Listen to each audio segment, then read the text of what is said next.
हर हर महादेव। श्री राम कथा और शिव कथा एक साथ सुनाने जा रहा हूँ। आप लोग बने रहे हमारे YouTube चैनल बरगदेश्वर महादेव मंदिर उन्नाव के साथ। आइए शुरू करते हैं पवन कथा श्री राम और शिव कथा। रात भर बैठे रहे बताऊं तुम्हें शाम में कि मैं क्या हूँ, जो सच पूछिए तो बहुरूपिया हूँ, तरह तरह के वेश बनाता हूँ, पता नहीं किस वेश पर आप बीत जाओगा। भूस जी ने कहा कि बाबा क्या बनोगे? शंकर जी बोले कुछ ना कुछ बनेंगे, जब तक काम ना बन जाए बनते ही रहेंगे। भगवान राम ने ही रात्रि को वरदान दिया था, अगली बार श्री कृष्ण रूप में मैं रात्रि को ही अवतार लूंगा। चंद्रदेव आए, महाराज मुझे भी वरदान मिले। भगवान ने चंद्रदेव से कहा धैर्य धरो, शांत रहो, तब संत स्वभाव सदा मोहि प्यारो। श्री गुरुदेव शरीर को नाम सुरीत विनीत राम उच्चारो। चंद्रदेव से भगवान राम ने कहा कि गुरुजी मेरा नाम राम रखेंगे तो सूरज की रखो न कला संग, यद्यपि सूरज वंश हमारो और चंद्र रहे चहु युग में, अब राम के साथ में नाम तुम्हारो। चंद्रदेव आज से तुम्हारा नाम मेरे नाम के साथ लिया जाएगा, संसार मुझे श्री रामचंद्र कहेगा और श्री कृष्ण रूप में अवतार लूंगा तो भी श्री कृष्ण चंद्र कहेगा। चंद्रमा को वरदान मिला, इसलिए भगवान शंकर चंद्रमा को सिर पर रखते हैं। भाल द्वितीय षष्ठम। किसी ने भगवान शिव से कहा कि टेढ़े चंद्रमा को सिर पर रखे हो, क्या टेढ़े से आप भी डरते हो? ये चंद्रमा कलंकी है, घटने बढ़ने वाला है, अवगुण बहुत, चंद्रमा तो ही इसमें अवगुण ही अवगुण है। शिव जी ने कहा कि डरने की बात नहीं, और इसमें चाहे जितने अवगुण बने रहे तो भी मैं इसे सिर पर रखता हूँ। क्यों? इसलिए क्योंकि मैं जानता हूँ कि जो भगवान के नाम से जुड़ा हो उसे तो मैं अपने सिर पर ही बिठा के रखता हूँ।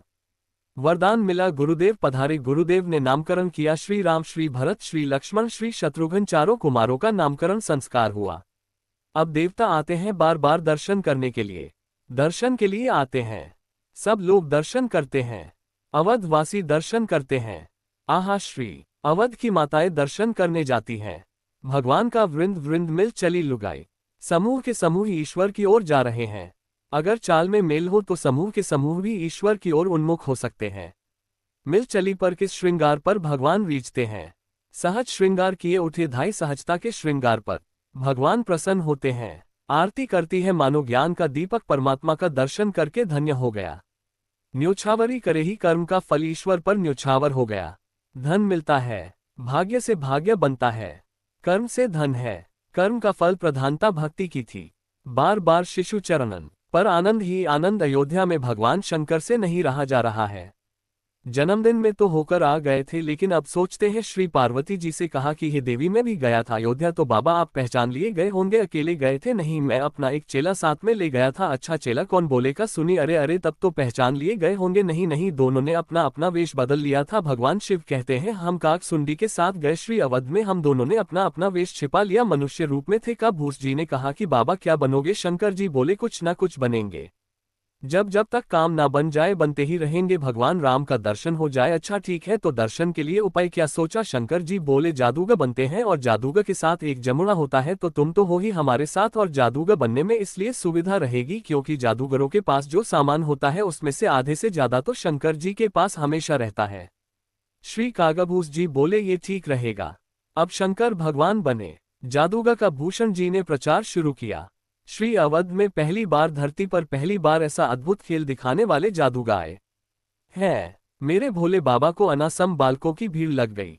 बाबा हम भी खेल देखेंगे, हम भी खेल देखेंगे। खेल कहाँ होगा? भगवान शंकर ने कहा कौशल्या माता का जो भवन है उस भवन के पीछे जो जगह पड़ी है वही दिखाएंगे खेल का। गोस्वामी जी ने कहा कि बाबा खेल दिखाना आता भी है कि झूठा ही प्रचार करा दिया? शंकर जी बोले खेल दिखाने वाले पहले खेल कहाँ दिखाते हैं? डमरू बजाते हैं, गीत गाते हैं, वही करेंगे। और हो सकता है यह आवाज सुनकर कौशल्या माता अपने लाल जी को गोद में लेकर भवन के झरोखे से झांकने लगे तो दर्शन हो जाए। ठीक है, बालकों की अपार भीड़। भगवान शंकर और कागभसु। शंकर जी ने कागभसु जी कहा कि हम तो डमरू बजाते हैं और तुम गीत गाओ। कहा जी ने कहा कि हम गीत गाएंगे तो पकड़े जाएंगे, कौवा गीत गाए तो मधुर तो हो नहीं सकता। शिव जी ने कहा कि तुम राम जी के गीत गाओ, मधुर ही रहेंगे। अब शंकर जी ने डम डम डम डम डम डम डम डम डम डम निनाद डमर वयम जो डमरू बजाए, और कहा जी ने जो गीत गाना शुरू किया आवाज पहुंच गई महल में। पालने में पड़े हुए प्रभु राम ने सोचा कि भोले बाबा आ गए, मैं तो मुझे गोद में लेकर उनका खेल देखने लगेगी तो उन्हें तो मेरा दर्शन हो जाएगा। लेकिन जब तक भोले बाबा के चरणों में मैं लोट ना लगाऊं तब तक मुझे भी चैन नहीं मिलेगा। बाबा बाबा, आप नहीं खेल बनाना चाहते हो हमारा, नहीं हम आपका भी खेल बिगाड़ देंगे, क्योंकि परे पलना नाम प्रभु। कौशल्या माता ने कहा, यहाँ कोई नहीं है, पहरेदार कहाँ चले गए? भगा पहरेदार दौड़े आए, धरे अनुराग भरे इन भागवतों को भगावन लागे, भागवतों को भगावन लागे। किसी ने डमरू छीन कर फेंका, किसी ने मुंडमाला, किसी ने त्रिशूल। भागो यहाँ से, ये देखते नहीं राजमहल की भूमि है, कोई सामान्य मैदान है कि खेल करने लगे। शंकर जी ने कहा, चल चले बड़े बेबरू होकर ऊंचे से हम निकले, चलो चलो चलो कोई बात नहीं। बालक बोले, बाबा हमारे घर के सामने बड़ा मैदान है, वहां खेल करना। शंकर जी बोले, अब तो हमारा ही खेल खेल बिगड़ गया। क्या खेल खेलना, देखना दिखाना? सरयू जी के किनारे दोनों गुरु शिष्य ले चल अपनी नागरिया। अवध बिहारी सावरिया रात भर बैठे रहे। बताऊं तुम्हें श्याम मैं कि मैं क्या हूं, जो सच पूछिए तो बहुरूपिया हूं, तरह तरह के वेश बनाता हूं, पता नहीं किस वेश पर आप दी जाओ। हर हर महादेव।